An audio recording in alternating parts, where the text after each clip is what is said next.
옆에 계신 분들과 인사 나누실 때에 복 있는 자 되세요 이렇게 한번 인사하실까요? 복 있는 자 되세요. 복 있는 자 되세요. 네, 감사합니다. 염사희 권사님 환하게 웃으시니까 제가 다 행복합니다. 자, 우리 누가복음 6장 17절로 26절까지 말씀 가지고 우리 복 있는 자, 화 있는 자라는 말씀의 제목으로 하나님 말씀 선포하겠습니다. 제가 말씀 묵상하면서 17절 말씀 읽을 때에 은혜가 임했던 것은 17절의 중간에 이렇게 기록하고 있습니다. 예수의 말씀도 듣고 병 고침을 받으려고 많은 백성이 왔다 기록하고 있습니다. 제가 우리 중국교회는 하나님의 말씀을 들으러 수많은 무리들이 나오고 이럴 때 아멘 하시면 됩니다. 하나님의 말씀 들으려고 수많은 무리들이 나오고 병 고침을 받는 역사가 있으시기를 주의 이름으로 축복합니다. 저는 교회가 또 신앙생활이 실제적이어야 된다고 생각을 합니다. 그래서 신앙생활이라고 하는 건 우리 삶과 딱 맞닥뜨려 있어야 되는데 하나님의 말씀을 듣고 그대로 끝나는 것이 아니라 여러 가지 기도의 제목이 응답되어지고 삶의 문제가 해결되는 역사가 주의 말씀 가운데 있는데 그 말씀을 우리가 잘 알지 못하고 듣지 못해서 말씀의 은혜를 경험하지 못하고 살아가는 성도들이 생각보다 많은 것을 보게 됩니다. 하나님의 말씀은 살아있는 하나님의 말씀이기 때문에 그 말씀에 능력이 있고 은혜가 있는 것을 꼭 믿으시기를 주의 이름으로 축복합니다. 병든 자들 병 고침 받기 위해서 병원에도 가야겠지만 하나님께서 나에게 뭐라 말씀하신지도 들으셔야 돼요. 특별히 한 주간에 또 계속해서 우리 성도님들께서 편찮으시고 수술 받으시고 또 치료 받으시고 회복하신 분들 많으신데 오늘 선포되는 말씀 가운데 은혜가 임하여서 병 고침의 역사가 우리 모두에게 있으시기를 다시 한번 주의 이름으로 축복합니다. 근데 우선하는 게 있죠. 오늘 말씀 17절에 보니까 예수의 말씀도 듣고 병 고침을 받으려고 우선순위가 있습니다. 병 고침 먼저 받는 것이 아니라 하나님의 말씀을 들어야 병 고침의 은혜가 있다는 거예요. 기도 응답의 역사가 있다는 거예요. 하나님의 말씀 들으시기를 주의 이름으로 축복합니다. 그런데 17절부터 26절까지 보니까 여러분의 성경에도 아마 그렇게 기록되어져 있을 건데 17절, 18절, 19절은 검은 글씨가 되어 있고 20절부터 26절까지 말씀은 빨간색으로 되어 있습니다. 차이가 무엇입니까? 예수님께서 친히 하신 말씀은 빨간색으로 되어 있죠. 근데 그 빨간색을 가만히 읽어보면 복 있는 자가 있고 화 있는 자가 있다는 거예요. 여러분, 화 있는 자가 좋습니까? 복 있는 자가 좋습니까? 복 있는 자가 좋죠. 중국교회 담임 목사도 중국교회 성도님들 생각할 때마다 우리 모든 성도들이 복 받기를 원하지 화 있는 자가 되기를 원하지 않는다는 겁니다. 그러면 제가 화 있는 자에 대한 이야기를 많이 할까요? 복 받는 사람 이야기 많이 할까요? 복 받는 자 이야기 많이 해야 되겠죠. 그런데 그 중에 보면 강단에서 화 있는 사람 자꾸 이야기해가지고 성도들이 그냥 심란하고 주눅 들고 마음 어려워서 신앙생활하는 교회가 있다는 거예요. 우리 교회 그런 교회 아니고 화 받는 자가 있고 복 받는 자가 있을 때에 축복의 말씀 선포해서 모든 성도들이 복 받게 해야지 날마다 정죄해가지고 비난하고 하면 되겠습니까? 사랑하는 성도 여러분, 오늘 복 있는 자가 있고 화 있는 자가 있을 때에 하나님의 말씀 온전히 순종해서 우리 중국교회 모든 성도들 복 받으시기를 주님의 이름으로 축복합니다. 자, 그러면 예수님께서 말씀하시는 복이 무엇인가? 그런데 그 복 있는 자와 화 있는 자를 선포하시면서 무리와 제자들을 나눠 말씀하시는 것을 보게 됩니다. 19절과 20절 말씀 같이 한번 읽어봐야 될 텐데요. 함께 읽어보겠습니다. 시작. 온 무리가 예수를 만지려고 힘쓰니 이는 능력이 예수께로부터 나와서 모든 사람을 낫게 함이로라. 예수께서 눈을 들어 제자들을 보시고 이르시되 너희 가난한 자는 복이 있나니 하나님의 나라가 너희 것이며. 아멘. 자, 많은 무리들이 나와서 예수님을 붙잡고 예수님의 옷자락을 붙잡아서 병 고침 받기를 원해 나왔다는 겁니다. 근데 예수님께서 누구에게 말씀하세요? 제자들에게 말씀하셨다라고 기록하고 있죠. 수많은 무리들이 있지만 예수님께서 말씀하시는 분들은 제자들인 거예요. 왜 제자들에게 말씀하시냐면 무리들에게는 아무리 얘기해봤자 알아듣지 못하기 때문에 말씀하지 않으시는 겁니다. 우리 중국교회 예배드리는 이 공간 안에도 어떤 사람은 무리요, 어떤 사람은 제자라는 거예요. 누가 무리인지 누가 제자인지는 저는 알 수 없습니다. 근데 예수님은 아시죠. 하나님은 아십니다.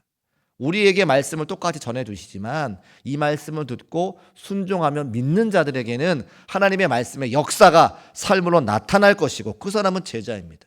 그런데 아무리 말씀을 들어도 말씀은 말씀이야, 내 삶은 내 삶이지 이렇게 생각하시면 아무리 주의 능력의 말씀을 들어도 하나님의 능력의 역사가 삶에 대해 하나도 나타나지 않는다고 하는 거예요. 사랑하는 성도 여러분, 여러분 모두 제자가 되시기를 주의 이름으로 축복합니다. 정신 똑바로 차리고 하나님 말씀 듣고 오늘 누가 복된 자인지 누가 화 있는 자인지 한번 살펴보도록 하겠습니다. 첫 번째, 누가 복이 있는 자냐? 우리 20절 말씀 보니까 가난한 자가 복이 있다 이렇게 말씀하시죠. 같이 한번 따라 하실까요? 가난한 자가 복이 있다. 네, 충격입니다. 예수님께서 가난한 자가 복이 있다 말씀하시니 충격입니다. 왜냐하면 우리는 가난이라고 하는 단어를 별로 좋아하지 않습니다. 저도 좋아하지 않습니다. 우리는 부유함과 풍성함을 좋아합니다. 그런데 왜 예수님께서 가난한 자가 복이 있다 말씀하셨을까? 가난한 자들의 특징이 있기 때문에 그렇죠. 가난한 자들 중에 가장 가난한 자가 누구입니까? 거지입니다. 거지를 생각해 보면 거지의 특징이 있는데, 제가 여러분에게 거지의 특징이 뭐냐 물어보면 아마 여러분이 많이 더럽습니다 이렇게 얘기하실 거예요. 더러운 거지도 있고 깨끗한 거지도 있습니다.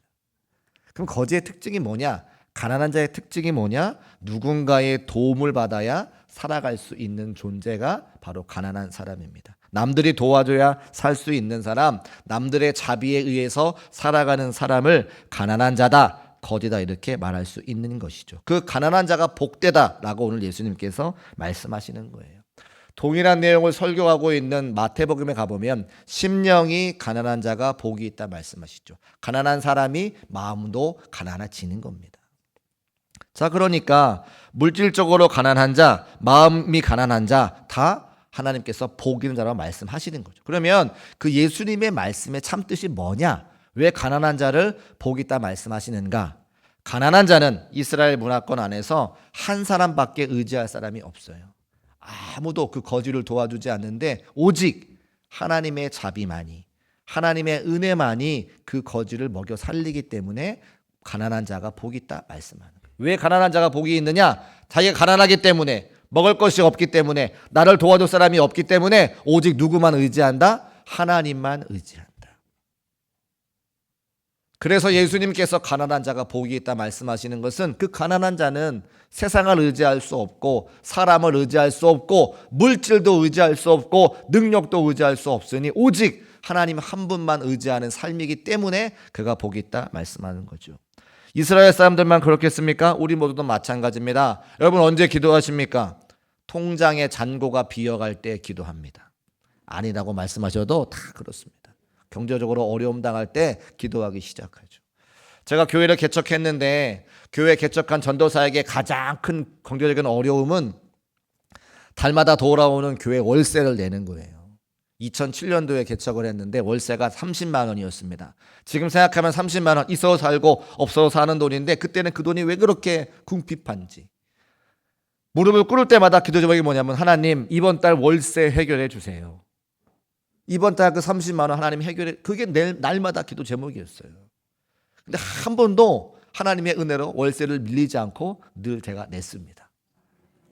아멘이죠. 하나님의 은혜죠. 놀라운 사실은요. 그런데 그렇게 기도를 하다가 이제 월세는 월말에 내니까 월초가 됐는데 누가 지나가시다가 은혜가 되셔가지고 교회 헌금을 많이 하셔서 30만 원 낼 수 있게 됐어요. 그랬더니 주여 아멘 감사한데 제가 기도가 간절해지지가 않는 거예요. 이번 달 월세 해결됐다라고 하면서 기도를 안 하는 저의 모습을 보게 되는 거예요. 여러분 저만 그렇지 않고 여러분도 그렇죠. 옛날 부흥 강사님 말씀에 등 따시고 배부르면 기도하지 않는다. 마찬가지 똑같습니다. 우리의 통장의 잔고가 비어가야 세상을 의지할 것이 없고 사람을 의지할 수 없고 누구 하나 나를 도와줄 수 없을 때 그때 기도가 간절해지고 하나님을 찾게 되지, 내가 의지할 다른 존재가 있으면 하나님을 찾지 않는다고 하는 겁니다. 그래서 예수님 말씀하시죠. 가난한 자가 복이 있다. 왜? 하나님만 찾게 되니까. 사랑하는 중국교회 성도 여러분, 하나님만 찾으시는 가난한 자가 되시기를 주의 이름으로 축복합니다. 요한복음 15장 말씀에 포도나무와 가지와의 관계도 그렇게 말씀하시는 거예요. 포도나무에 가지가 붙어 있어야 좋은 열매를 맺을 텐데 포도나무는 예수님이고 우리는 가지라고 말하지 않습니까? 가지가 살려면 포도나무에 붙어 있지 않고서는 살아갈 수가 없습니다. 열매 맺는 것은 고사하고요. 살아갈 수도 없는 거죠. 나는 오직 포도나무이신 예수님밖에 없습니다. 하나님밖에 없습니다고 고백하며 그 가지가 딱 붙어 있을 때에 삶을 이어갈 수 있는 것이지, 자기 잘났다고 자기 다른 거 의지할 수 있다고 가지가 나무에서 떨어지는 순간 그 가지는 죽는 거죠. 우리도 마찬가지입니다. 세상에 무엇 의지할 수 있는 것 같지만, 세상에 내가 많이 배우고 준비한 것 같지만 그것이 순식간에 사라질 때에 하나님 안 계시면 우리가 어떻게 살아갈 수 있습니까? 사랑하는 중국교회 성도 여러분, 포도나무에 가지가 붙어 있는 것처럼 여러분도 예수님께만 붙어 있으시기를 주의 이름으로 축복합니다. 그렇게 가난한 자가 복이 있다 말씀하시면서 반대로 부유한 자, 부자는 화가 있다고 말씀하세요. 제가 이 말씀을 듣고서 이 말씀을 전해야 될까 말아야 될까 굉장히 고민을 많이 하는 것은 우리 교회 가운데도, 우리 성도들 가운데도 물질의 여유가 있는 분이 있으시기 때문에 그렇습니다. 그런데 감사한 것은 부자가 천국에 매우 들어가기 어렵다 말씀하셨지, 들어가지 못한다, 불가능하다 말씀한 것은 아니라는 거예요. 다 들어갈 수 있다는 거죠. 그러나 어렵다고 분명히 말씀하셨습니다. 왜 어렵나? 하나님을 의지하기보다 물질을 의지하기 때문에 부자가 천국에 들어가기 어렵다 말씀하고 있습니다. 또 물질은 일만하게 그러야 된다 말씀하고 계신데요. 디모데전서 6장 9절과 10절 말씀 우리 같이 한번 읽어보겠습니다. 시작. 부하려 하는 자들은 시험과 올무와 여러 가지 어리석고 해로운 욕심에 떨어지나니 곧 사람으로 파멸과 멸망에 빠지게 하는 것이라. 돈을 사랑함이 일만 악의 뿌리가 되나니 이것을 탐내는 자들은 미혹을 받아 믿음에서 떠나 많은 근심으로 자기를 찔렀도다. 아멘. 돈이 많아서 천국에 들어가지 못하는 것이 아니라 돈을 의지하기 때문에, 믿음이 없어서 하나님을 의지하지 않아서 그가 천국에 들어가는 게 어렵다 말씀하고 있습니다. 가난 그 자체가 복이 아니라 가난에 져서 하나님을 찾기에 복된 거라고 하면 물질 그 자체는 좋고 나쁨이 아닌 거죠. 물질이 많아서 많은 사람들을 돕고 섬길 수 있는 것이 얼마나 좋습니까? 그런데 그 물질을 의지하는 것이 잘못됐다고 성경에 분명히 말하고 있고, 물질을 의지하는 것은 믿음을 잃어버리게 한다라고 분명히 말씀하고 있죠. 지금 이곳에 함께 예배드리면서 내가 삶의 자리에 여러 가지 재정적인 풍성함과 부유함이 있다라고 한다라면 오늘 말씀을 잘 들으시고 명심하셔서 물질을 의지하는 것이 아니라 하나님을 더욱더 의지하고 물질을 하나님 위해 사용할 수 있는 우리 중국교회 모든 성도의 삶이 되시기를 주의 이름으로 축복합니다. 창세기 12장과 13장에 보면 아브라함이 거지였다가 물질의 풍성함을 갖고 난 다음에 그가 어려운 삶을 살게 되는 것을 보게 됩니다. 원래 아브라함은 하나님께서 본토 친척 아버지의 집을 떠나 하나님께서 가라고 하신 그 땅으로 가기 때문에 자기가 준비했던 모든 것들 다 버리고 혈혈단신 가게 되는 거예요. 거지의 삶을 가게 됩니다. 가난한 삶을 살게 되는 겁니다. 근데 그곳에 조카 롯이 따라오거든요. 그리고 나서 애굽에 들어갈 때에 자기 부인이 예쁘니까 부인을 누이라고 속이고 애굽 왕에게 시집을 보냅니다. 근데 그것을 하나님께서 선한 길로 인도해 주셔서 아브라함이 거부가 되게 하시죠. 애굽 왕에게 상을 받는데 창세기 12장 16절 말씀에 아브라함이 부자가 되는 순간이 나옵니다. 함께 읽어볼까요? 시작. 이에 바로가 그로 말미암아 아브라함을 후대함으로 아브라함이 양과 소와 노비와 암수 나귀와 낙타를 얻었더라. 아멘. 부자가 되었다는 거예요. 거짓말했는데 부자가 됐네 라고 생각하는 분이 있을 수 있지만 거짓말해서 그 결과가 좋지 않습니다. 가정에 다툼과 분란이 일어나죠. 13장에 넘어와 보면 창세기 13장 2절에 아브라함에게 가축과 음과 금이 풍부했다라고 기록하고 있어요. 그 애굽 왕에게 받은 거예요. 그리고 나서 이제 아브라함의 일행과 조카 롯의 일행이 함께 목축을 해야 되는데 서로 땅이 같고 가진 게 많다 보니까 겹치는 부분이 많아서 그 가정 가운데 다툼이 일어나는 것을 말씀을 통해 확인할 수가 있습니다. 창세기 13장 5절과 7절 말씀 우리 같이 읽어보겠습니다. 시작. 아브라함의 일행 롯도 양과 소와 장막이 있으므로 그 땅이 그들이 동거하기에 넉넉하지 못하였으니 이는 그들의 소유가 많아서 동거함이 없었습니다. 그러므로 아브라함의 가축과 목자와 롯의 가축의 목자가 서로 다투고라고 기록하고 있죠. 물질이 많아져서 소와 양과 가축들이 많아져서 가족 간에 다툼이 벌어지고 있다라고 이야기하고 있습니다.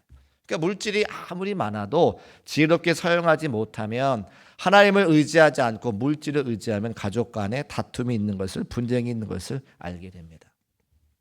오늘 단기 선교 팀원들이 선교를 나갔는데 미국에 있는 목사님과 선교 팀들이 에티오피아, 아프리카의 에티오피아에 선교하러 갑니다. 미국은 잘 살고 에티오피아는 못 사니까 미국 목사님께서 에티오피아 목사님에게 그런 이야기를 했다는 거예요. 목사님, 우리가 선교 가면서 에티오피아의 가난한 성도들을 위해서 우리가 기도합니다.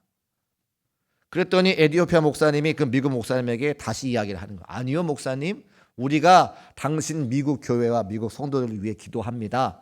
그래서 뭐라고 말씀하시냐면 우리는 가난하기 때문에 하나님을 찾지만 당신네 미국 교회 성도들은 부유하기 때문에 하나님 찾지 않지 않습니까? 오히려 우리가 당신들을 위해서 기도합니다라고 이야기하는 거죠.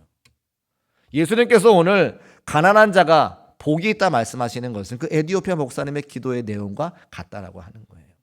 우리 성도들이 물질의 풍성함을 얻기를 원하지만 그 풍성함 때문에 하나님을 놓쳐버린다면 그것만큼 어리석은 때가 없다라고 하는 겁니다. 사랑하는 여러분 모두가 풍성하고 부유하게 되셔야겠지만 하나님을 더욱더 의지할 수 있는 성도의 삶이 되어서 부에서 화 있는 자가 아니라 가난해서 하나님을 더욱더 찾아서 복 받는 자가 되시기를 주님의 이름으로 축복합니다. 이게 첫 번째 예수님의 메시지라는 거예요. 두 번째는 예수님께서 줄인 자가 복이 있다 말씀하시죠. 같이 한번 따라 하실까요? 줄인 자가 복이 있습니다. 배고픈 자가 복이 있다는 거죠. 배부른 자는 화가 있다는 겁니다. 왜 배고픈 자가 복이 있습니까? 배고픈 사람의 특징이 뭐예요? 먹을 것을 찾고 먹을 것을 원한다는 거죠. 제가 동물의 왕국이라고 하는 다큐멘터리 좋아하는데 사자가 사슴을 사냥할 때가 있고 사냥하지 않을 때가 있습니다. 사자가 계속 사냥하는 게 아니더라고요. 사자가 언제 사슴을 사냥합니까? 배가 고플 때 사슴을 잡아먹는 거예요. 배가 부르면요, 사슴이 눈앞에 지나가는데 가만히 쳐다보고 있어요. 배가 부르면 잡아먹지 않더라고요. 그러니까 오늘 예수님께서 줄인 자가 복이 있다 말씀하시는 것은 하나님을 갈망하는 자, 하나님을 찾는 자, 하나님께 무엇을 얻기 위해서 기도하러 나오는 그가 복이 있다고 말씀하는 거예요. 내가 영적으로 배불러서 아무것도 필요치 않다고 고백하는 자들은 하나님이 원하시지 않는다고 하는 겁니다. 여러분에게 영적인 상태를 한번 점검하려고 하는데, 자, 이 자리에 함께 예배하고 있는 이 자리를 정말로 사모하십니까? 라고 제가 여쭤보고 싶어요. 아멘이십니까? 우리 교회 성도님들 중에 어떤 분은 이 자리에 나오고 싶지만 다리가 아파서 오지 못하시고 소화가 되지 않아서 오지 못하시고 어깨가 빠져 오지 못하시고 또 직장에 출근해야 되니까 오지 못하시고 온라인으로 예배드리는 수많은 성도들이 있다는 거예요. 그런데 나는 건강 주시고 믿음 주시고 은혜 주셔서 하나님의 성전에 함께 모여 예배하게 하셨으니 이게 얼마나 기쁨과 감사의 제목입니다. 그런데 특별히 모태신앙 오랫동안 예배 생활하시고 신앙생활 하시는 분들은 너무나 이게 당연해가지고 기쁘고 감사한 제목인지 잘 모르고 살아갈 때가 많다는 거예요. 그래서 하나님이 어떻게 하십니까? 코로나를 주셨죠. 교회의 문을 닫고 성전에 오지 못하도록 교인들을 만들어버리니까 이 예배가 얼마나 소중한지, 교회가 얼마나 소중한지 우리 모두가 알게 되었다는 거예요. 맞습니까? 우리 삶의 자리 하나님께서 우리가 영적으로 얻을 것이 아직도 많은데, 필요한 것들이 아직 많은데 배불러 있는 것을 원하지 아니하시고 날마다 그 영적인 갈급함을 원하기를 원하셔서 의에 줄이고 목마른 자가 복이 있다, 줄인 자가 복이 있다 말씀하는 겁니다. 사랑하는 중국교회 성도 여러분, 의에 줄이고 목마른 자가 되시기를 주님의 이름으로 축복합니다. 예배의 자리에, 예배의 시간에 함께 나와 예배하는 것이 얼마나 소중한 일인데요. 저의 안타까운 이야기 늘 제가 말씀드리잖아요. 제가 교육조사 시절 생활할 때는 하루에 7번 주일에 예배 드렸어요. 어른 새벽기도, 청소년부 새벽기도, 1부 예배, 2부 예배, 중간에 이제 속회 하나 제가 인도하고 청년 예배 인도하고 저녁 예배 인도하고 7번 하루에 예배를 드리면요, 속된 말로 죄 지을 시간이 없어요. 죄 지을 시간이 없어요. 그래서 제가 그날 생일이라 부모님 댁에 갔더니 생일 케이크를 준비해 놓으시고 아들아 오늘 너 생일이니까 예배 드리자. 밤 9시. 제가 전도사고 어머니가 목사님인데 엄마 나 오늘 하루 종일 입에 단내가 나도록 예배 드리고 왔는데 또 무슨 예배야. 제가 그 예배를 거부했거든요. 지금 생각하면 너무나 창피하고 죄송하죠. 저를 기다리셨던 어머니의 그 마음과 기쁘고 감사하고 좋은 일이 있을 때마다 하나님께 예배를 올려드려야 되는 그 목회자의 마음을 제가 지금은 너무 잘 이해하지만 그때는 철이 없어서 무슨 예배야라고 하면 그 예배를 제가 멀리 있을 때에 영적인 것을 소중하게 여기지 못했던 저의 모습을 솔직하게 제가 이야기합니다. 사랑하는 성도 여러분, 여러분에게 의에 줄이고 목이 마르시기를 주님의 이름으로 축복합니다. 예수님이 그런 자들이 복이 있다는 거예요. 누군가는 오늘 이 예배를 나오고 싶었지만 오지 못해서 안타까워하며 예배하는 자들이 있다라고 한다면 오늘 우리가 함께 예배할 수 있는 건강을 주시고 믿음을 주시고 은혜를 주신 것이 얼마나 큰 하나님의 축복인지 다시 한번 깨닫고 의에 줄이고 목마른 자가 되어서 하늘의 복을 다 받을 수 있는 우리 중국교회 성도의 삶이 되시기를 주의 이름으로 축복합니다. 마지막 세 번째는 우는 자가 복이 있다 말씀하시죠. 같이 한번 따라 하실까요? 우는 자가 복이 있다. 언제 우십니까? 언제 교회 와서 우십니까? 하나님의 은혜가 감사할 때 울죠. 여기 서 있는 담임 목사가 잘 울어요. 잘 울어요. 잘 울어요. 저 금요일마다 맨날 울어요. 왜 웁니까? 성도를 생각하면 울고 하나님의 은혜 생각하면 울고 응답 주시면 감사해서 울고 오늘도 눈물이 없이는 예배할 수 없는 수많은 성도들의 아픔을 제가 다 압니다. 근데 성도들이 나와서 울어야 되죠. 왜요? 우는 자에게 하나님의 복을 주시니까. 우는 자의 그 심령 가운데 하나님의 은혜를 주셔서 기도의 문제가 해결되어지고 아픈 자가 병이 낫고 물질의 궁핍함이 아니라 물질의 풍성함을 주셔서 하나님의 은혜 가지고 살아갈 수 있도록 우리를 도와주시니 주의 성전에 나와서 울며 불며 기도해야죠. 그런데 제가 볼 때는 울어야 되는 기도 제목들이 많은데 본인들은 살만하신지 그렇게 계시는 분이 계세요. 아니요. 하나님이 여러분이 울며 기도할 때에 반드시 그 울음을 보시고 위로하여 주시고 기도 응답으로 역사하실 것을 믿으시기를 주의 이름으로 축복합니다. 또 언제 웁니까? 나의 죄악의 문제를 해결하지 못할 때 우는 거예요. 우리가 맨 처음 예수님 만났을 때 얼마나 많이 울었습니까? 제가 하늘산 기도원에서 고등학교 1학년, 2학년 때 성령의 체험을 할 때에 제가 기도했던 건 한 가지입니다. 내가 죄인인 것을 알겠는데 이 죄악의 문제를 해결할 길이 없으니 하나님 앞에 몸부림쳐 기도해요. 제발 좀 용서해달라고. 고등학교 1학년, 2학년 때가 뭔 큰 죄를 지었겠습니까? 근데 하나님의 은혜가 저를 덮으니까 내가 하나님을 멀리했던 그 수많은 날들 동안 내가 짓지 않았던 수많은 그 원죄까지도 이걸 해결해야 되겠는데 방법이 없는 거예요. 그 하늘산 기도원 큰 성전에 떼굴떼굴 굴르며 오직 예수님만 나를 구원할 수 있다고 외쳤던 그때가 제가 제일 많이 울었던 때입니다. 여러분은 어떻습니까? 예수 그리스도를 처음 만나 내 죄악의 문제가 모두 해결되어질 때에 내 머릿속부터 발끝까지 생수가 부어져 같은 느낌을 들 때에 그때 나의 죄악의 문제가 해결되는 것을 기억한다면 왜 지금 우리가 나와서 기도하지 않느냐 이 말이에요. 그때 구원받았던 그 은혜 가지고 평생을 살아가는 것이 아니라 오늘은 오늘의 은혜가 필요한데 왜 성전에 나와서 울지 않고 기도하지 않느냐 이 말입니다. 사랑하는 성도님들, 오늘은 오늘의 은혜가 필요하고 내일은 내일의 은혜가 필요합니다. 나를 구원하신 그 예수 그리스도의 은혜가 옛날에만 있고 지금은 없는 것이 아니니 오늘도 그 구원하심의 역사와 충만한 은혜를 구하며 성전에 나와 기도할 수 있는, 성전에 나와 울며 기도할 수 있는 중국교회 모든 성도의 삶이 되시기를 주의 이름으로 축복합니다. 하나님은 살아계시고 하나님은 좋은 분이시기 때문에 날마다 우리에게 좋은 길로 선한 길로 인도하시죠. 그 길을 걸어가는 사람이 복되다 말씀하시는 거예요. 저는 우리 중국교회 모든 성도들이 복되는 성도가 되기를 원한다고 설교 서두에 말씀을 드렸습니다. 복 있는 성도가 되려면 하나님을 의지하는 자가 복 있는 성도라고 말씀하고 있습니다. 내가 계속 굶주려서 하나님을 갈망하고 하나님을 찾는 자가 복 있는 자라고 말씀하고 있습니다.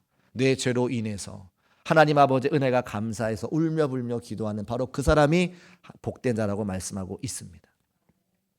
우리 중국교회 모든 성도들은 오늘 말씀을 들으시고 다들 복된 자가 되어서 하나님 앞에 감사와 찬송과 영광만 올려드릴 수 있는 성도의 삶이 되시기를 주의 이름으로 축복합니다. 자리에서 일어나시고 함께 찬송하시면서 결단하며 기도하겠습니다.